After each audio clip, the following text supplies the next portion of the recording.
Первые лучи рассвета окрасили реку Луэна в Замбии мерцающим золотом. Но за этой красотой скрывался кошмар, готовый вот-вот разразиться. Прайд Замбези, 8 мощных взрослых львов, нес бремя тяжелее, чем любая охота. Вся их родословная, их будущее, само их существование зависело от одной хрупкой жизни – крошечного львенка по имени Тао. Испытание этого утра казалось обманчиво простым. Взобраться по крутому, скользкому от грязи берегу реки после ночной охоты. Для Налы, закаленной в боях матери, это было рутиной. Ее мышцы знали каждое движение инстинктивно. Но для маленького Тао каждый шаг казался восхождением на гору. Его лапки дрожали, когти отчаянно искали опору в осыпающейся глине. Затем в одно душераздирающее мгновение все изменилось. Задние лапы Тао подкосились. Он поскользнулся. Мокрая глина не знала пощады. Львенок покатился назад, отчаянно перебирая лапами, но гравитация победила. Он рухнул на узкий выступ, едва шире его собственного тела, нависший над темной жадной водой реки. Время остановилось. Нала резко обернулась, и ее рык разорвал утренний воздух. Грубый первобытный звук, в котором слышался весь тот ужас, который только может испытать мать. Внизу крики Тао пронзали тишину. Высокие вопли чистого страха эхом отдавались от отвесной скалы. Единственная надежда Прайда цеплялась за клочок осыпающейся земли, пока смерть поджидала внизу. Оказавшись в ловушке на этом невероятно узком уступе, Тао царапал скользкую глиняную стену. Его крошечные лапки не находили опоры. Каждая попытка подняться лишь отнимала силы и подталкивала его ближе к краю. Его крики перешли в отчаянное хныканье. Грудь тяжело вздымалась. Глаза расширились от ужасного осознания, которое настигает каждое существо, встречающее смерть в одиночестве. До меня никто не доберется. Стена возвышалась невероятно высоко, вода ждала пугающе близко, и между ними Тао понял с сокрушительной ясностью. Он отрезан от всего, что означало безопасность, тепло, саму жизнь. Наверху Нала превратилась в ураган беспомощности. Она металась по краю обрыва, как зверь в клетке, а ее рычание срывалось на звуки, почти похожие на рыдания. Она вытягивала тело вниз настолько, насколько позволяла физика. Тянулась, хватая когтями пустой воздух. Расстояние издевалось над ней. Скользкий берег смеялся над ней. Здесь была одна из главных хищниц Африки, львица, валившая буйволов вдвое больше себя. И она была совершенно, абсолютно бессильна. Одно неверное движение, один отчаянный прыжок, и она сама полетела бы вниз, оставив Тао круглым сиротой, а Прайд без какого-либо будущего. Остальные члены Прайда образовали безмолвный полукруг ужаса. Их взгляды были прикованы к крошечному львенку внизу. Они чувствовали муку Налы как свою собственную. Вся их объединенная сила, все охотничье мастерство, все инстинкты выживания не значили ровным счетом ничего против гравитации и эрозии. Вдруг в воде что-то шевельнулось. Сначала едва заметно, просто рябь, возмущение, от которого инстинкты Налы возопили. Затем оно всплыло. Широкий древний череп, покрытый доисторической броней. Старый убийца. Огромный нильский крокодил, покрытый шрамами десятилетий охоты. Его холодные желтые глаза не моргали. Они просто зафиксировались на Тао. Легкая добыча, беспомощная, загнанная в ловушку, идеальная. Крокодил двигался с терпением существа, которое никогда не упускало убийства. Зачем спешить? Львенок никуда не денется. Нала издала рык, в котором смешались ярость и мольба. Последнее предупреждение матери хищнику, не знающему сочувствия. Крокодил ответил молчанием, самым страшным из возможных ответов. Расстояние между Тао и этими ждущими челюстями сокращалось с каждой секундой. Разворачивалась древняя битва за выживание, и Прайд мог лишь стоять наверху, вынужденный наблюдать, как их единственный львенок сталкивается со смертью из глубин. Старый убийца приблизился. Он был теперь всего в метрах. Солнечный свет отражался от его чешуи, как от полированной стали, создавая кошмарное видение на спокойной воде. Тао перестал плакать. Страх полностью парализовал его. Он дышал неглубоко и прерывисто. Он вжался в глиняную стену, пытаясь слиться с ней, пытаясь исчезнуть. Но отвесный склон ничего не предлагал. Ни зацепки, ни спасения, ни чуда. Терпение крокодила иссякло.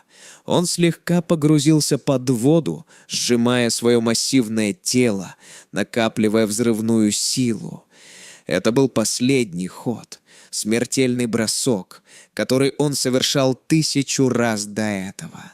На берегу Нала рычала, пока не сорвала горло. Она пробежала вдоль всего края обрыва, отчаянно ища любой возможный спуск. Она снова потянулась, напрягая каждую мышцу, но математика расстояния и опасности оставалась неизменной. Нала точно знала, на что способен этот крокодил. Она видела, как сила их укуса дробит кости. Она наблюдала, как они за секунду утаскивают добычу под воду.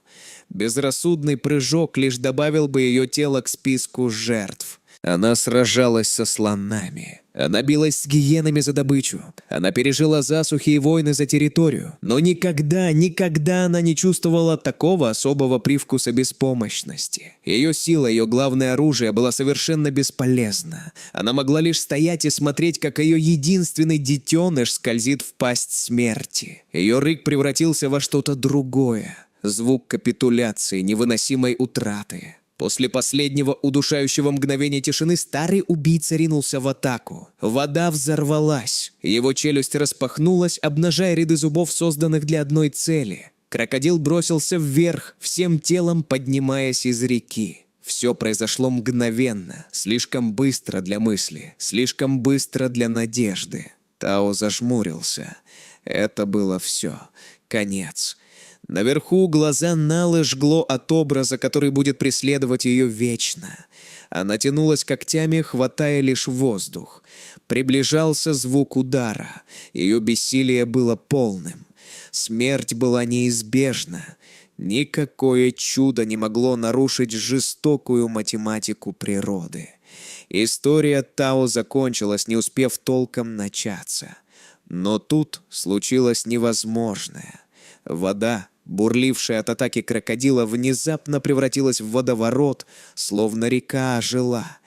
Не из-за крокодила, а из-за чего-то большего.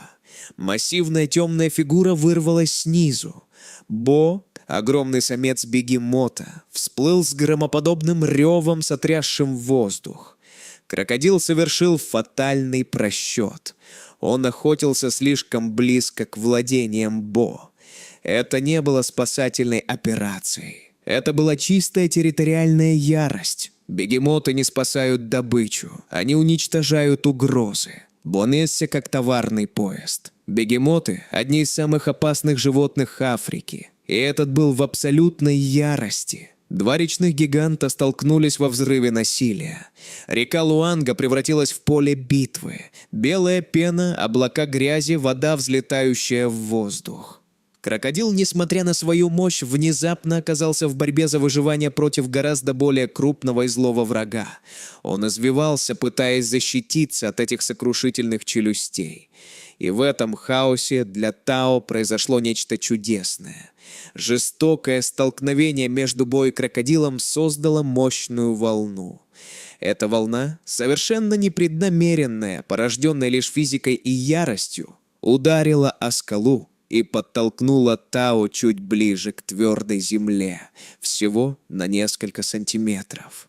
Но в тот момент эти сантиметры значили все. На берегу Нала застыла в отчаянии, но теперь, увидев этот единственный шанс, ее материнский инстинкт сработал как детонатор. Она больше не была хищником. Она была спасательным тросом, спасательной миссией. Все, для чего она была создана, свелось к этой единственной цели. Нала припала к земле, вытягивая тело до абсолютного предела. Каждая мышца ее задних лап напряглась, когти впились в скользкую землю ради опоры.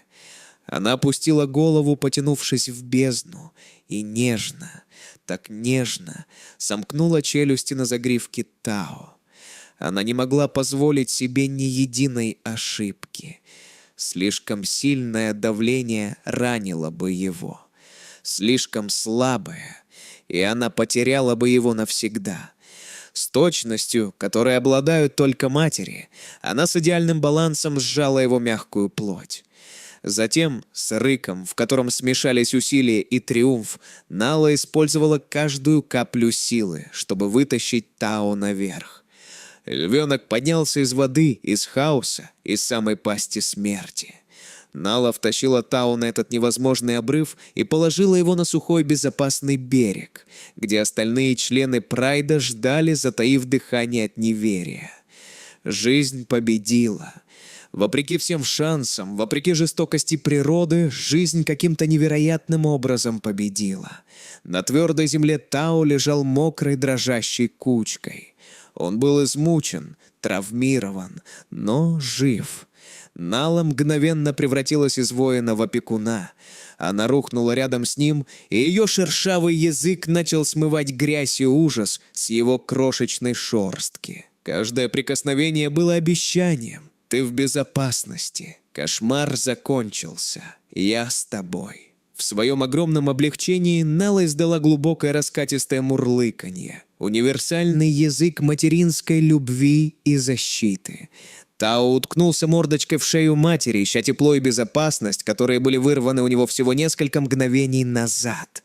Если драматичное спасение Тао и безграничная любовь Налы тронули ваше сердце, не пропустите наши следующие невероятные путешествия. Нажмите кнопку подписки прямо сейчас и включите уведомления, чтобы присоединиться к нам и открывать для себя эмоциональные моменты, удивительные связи и маленькие чудеса, которые дарит мир природы. Ваша поддержка дает нам силы продолжать рассказывать эти необыкновенные истории.